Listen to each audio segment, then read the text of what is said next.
In this video, I want to demonstrate gathering through merging. I have used descendancy view and found Zoe Gray, who appears to need some ordinances.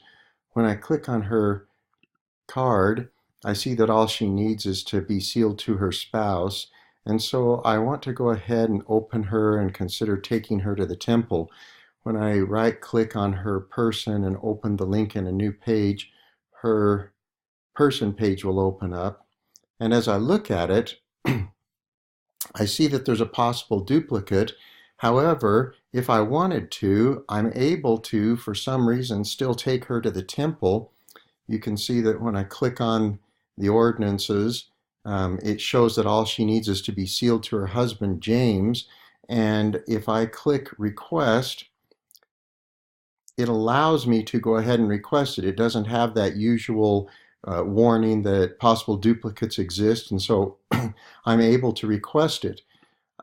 I don't want to do that because of the possible duplicate that does exist, and so this is just another reminder that it's really important to take a minute and see if you can clear up some things on the person page before you run them to the temple. So what I want to do is deal with this possible duplicate. Let me show you one other thing before I actually consider merging Zoe.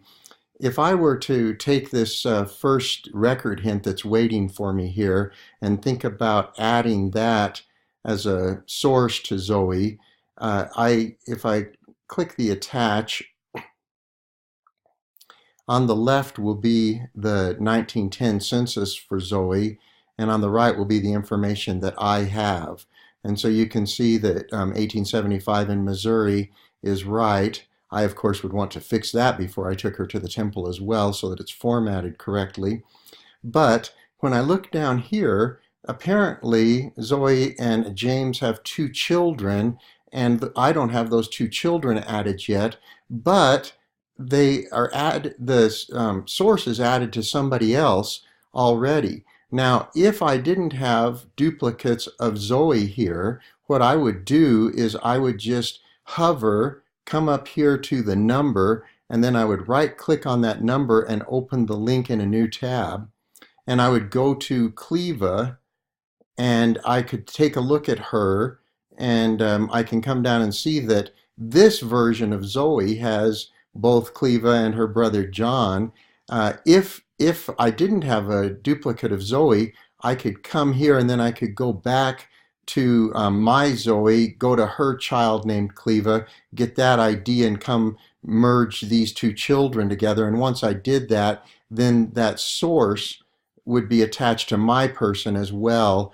And so I just wanted to mention, when you come across this kind of a situation with sources and it has that detach, you usually have duplicates that are built in that you'll need to solve, and the best way to do it is as I just demonstrated. I'm not going to do that this way because we know that we've got a duplicate with Zoe. So I'm going to go back to Zoe, and now, having shown you that, I don't want to add any of these record hints yet, because what if they're already added to my duplicate? I'm just going to be duplicating work. So I come down to the possible duplicates and I click on it, and what comes up, I'm not as excited anymore as sometimes there's a lot of information but it doesn't show anything, and so if I just want to do a preliminary view, I don't know whether this person is a possible duplicate, and I wish that it did a better job of filling these fields in this view. But I would always recommend that you go ahead and at least click the review merge, because you'll notice in this instance, even though nothing showed up before, the Zoe that's in here has a ton of information. And you can see 1874 in Missouri, almost 1875 in November. I didn't have a death date. This Zoe has a death date. And as I come on down, James Irvin Alexander, and it's the exact same number, record number. And this other Zoe has good information in terms of marriage, and the children are here. So this is my person, and I feel comfortable merging. Before I start merging, because the person on the right has more information than the person on the left, I'm going to come up here and switch positions. by doing that, I'll retain the other person and lose my Zoe. My Zoe will be collapsed into that one rather than the other way around. And the advantage of this is that I don't have to shift as much information over. So like this date and place is better than mine, and definitely the death date is, so I don't have to do anything there. And you'll notice too, I just will real quickly mention, you don't need to reject things. They're going to be lost through the merge anyway. So the only thing you're really worrying about is making sure that if there's something on the right side that needs to be brought over, so for instance, when you come down and I'll go ahead and add this piece of information.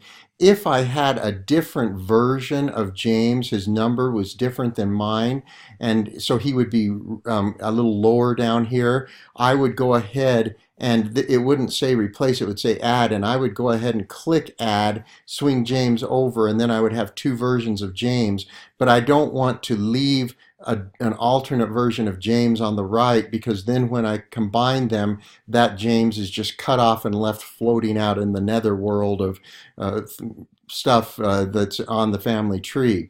Now you can see that my old version had parents where the new version doesn't. So this one I want to go ahead and add. And now I've got all the information on the left side, and I can go ahead and come down here and click continue merge.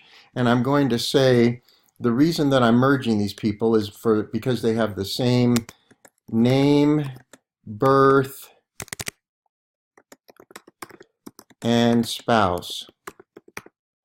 And you want to have at least 3. It's preferable to have 4 or 5 different connections that demonstrate that it has to be the same person. You don't want to be merging people if there's a chance that they're different. Even if you in your gut know they're the same person, if you don't have enough intersections of information, you still don't want to merge them on the chance that your assumption's wrong. I would not have merged this with just the same name and the birth date. If she hadn't been married to that exact same husband with the exact same ID number, I wouldn't have merged them. But I'm confident that this is the same person because of that. So then I go ahead and click Finish Merge.